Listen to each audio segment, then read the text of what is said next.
Yeah, yeah. Get your ass up and hurrah. Would you like drugs then?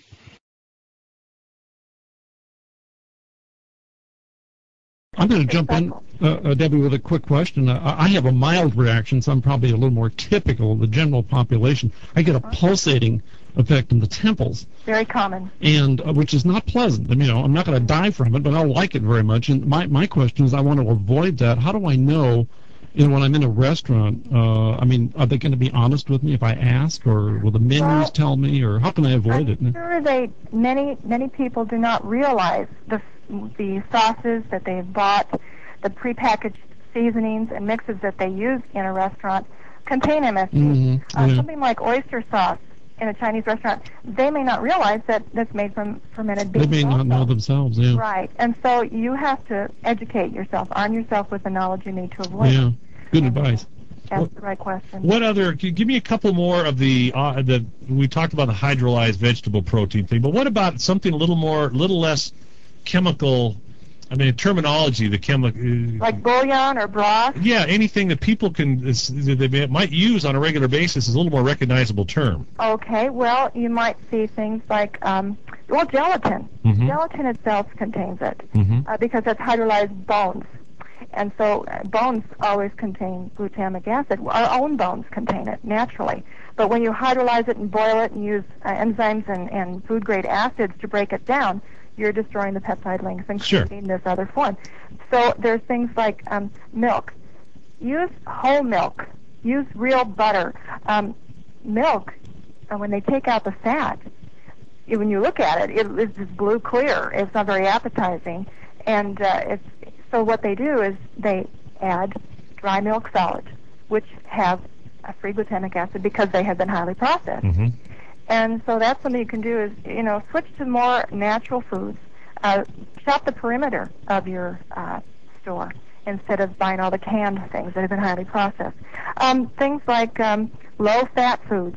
When they take out the fat, they're taking out the flavor. Mm-hmm. So what do they replace it with? Flavor enhancers. Mm-hmm. And most of the time, that is hydrolyzed protein or MSG. Things like carrageenan, you'll see a lot in dairy products. And that's hydrolyzed seaweed. Seaweed sounds really safe. In fact, anciently, that's what the Oriental people used to enhance the flavor of foods, and that's where it started. They found that the flavor-enhancing properties of kombu, which is a seaweed over there, was very effective. But now, they don't do just dried seaweed. They hydrolyze it with all these powerful enzymes and bacteria. Sure. So look for, seasoning salts. Be careful. It may say no MSG, but it has soy in it. It has dry soy solids. It has maltodextrin. That's a very common one you'll see, too. Mm-hmm. Anything that's fortified. Vitamins. This is another issue we have, a problem. We have vitamins? People who don't feel good. They're constantly trying the new trends, the new vitamin hype, whatever is big now. And the problem is so many of the fillers and binders actually contain free glutamic acid, hydrolyzed corn, hydrolyzed soy, and the coating. And sometimes it's in a gelatin capsule. There's your gelatin. There's your gelatin again. Mm-hmm. The question, of course, comes to mind is there anything safe to eat? And we know there is. When we come back, we're going to ask Debbie about that and see if we can't get on the road to health when Chef Brian returns on Como News Talk 1000. All right, we probably scared you to death here a little bit about talking about MSG with Debbie Anglesey. But more importantly now, Debbie, as we move on, we want to kind of move on quickly, is you mentioned shopping the perimeters. What can people do it sounds like generally being more aware of what you eat and taking better care of yourself. Well, it is. And it's eating more like Grandma and Grandpa did. And which means? Well, you have to eat more fruits and vegetables that are fresh instead of processed. Mm-hmm. Organic foods are great. We're getting a lot of chemicals one way or another, whether it's air or food, and if we can control some of the pesticides that we get, that's good too. Mm-hmm. Go easy on cold cuts. They're usually very highly processed. Look for turkeys that aren't injected. Okay. The more natural brands. Also, learn to make some of your own cookies and cakes and freeze them. Make them in bulk. Have them on hand. For children, have good snacks ready for them. Peanuts. Have them shell the peanuts. Dry your own fruit. Fruit shish kebabs are great on a platter. Put fresh vegetables out at Christmas time and fruit, and you'd be surprised. I'd suggest, too, before going to all these social events that are coming up, eat something before you go out so you don't gorge on those party foods that are so highly seasoned. Good point.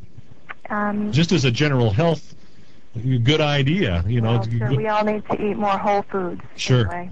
We're so dependent on the food industry, and they know that. We're busy today.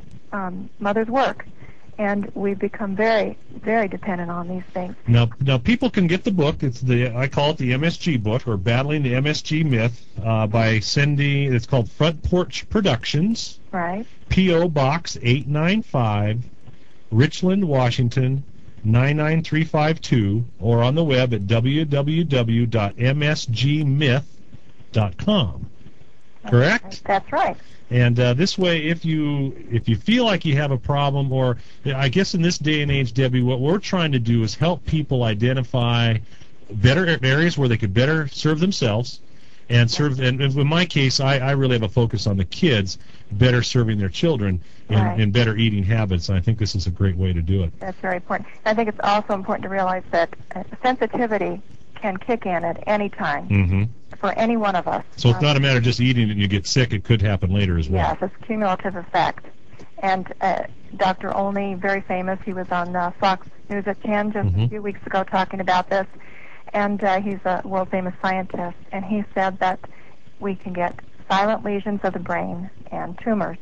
And aspartame also is just like MSG. Right. It's made from amino acid, and it can cause the same thing, he says. Well, so it can happen to anybody. Debbie Anglesey, thank you so much for spending some time with us. Well, thank you for inviting me. Have a great holiday. Same to you. Thank you. Debbie Anglesey, the MSG. Imagine how much money they've spent trying to silence good people who are putting their lives on the line to fight for change. Here's your drug, sir. Have a nice day.